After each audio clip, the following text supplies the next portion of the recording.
Please listen, all respected personality and fans.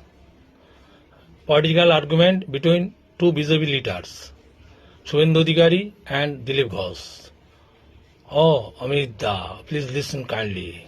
How do you damage control in coming 2026 election? দয়া করে সমস্ত সম্মানিত ব্যক্তিত্ব বন্ধুরা শুনুন।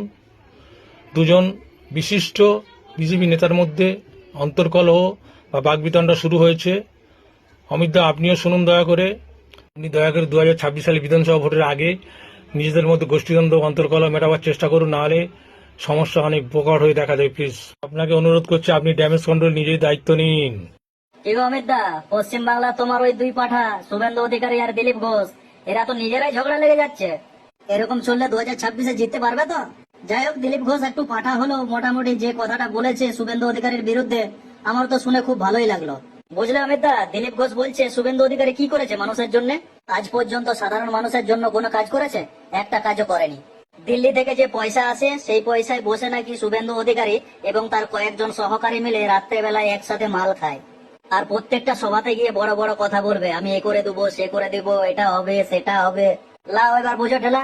বারবার বললাম যে দিলীপ ঘোষ একটু পাঠা আছে, মাথার একটু গোলমাল আছে, ওর কাছে সমস্ত কিছু গোপনীয় কথা বলবেন নি। লাও এবার বুঝো, হাটের মাঝে হাঁড়ি ভেঙেছে।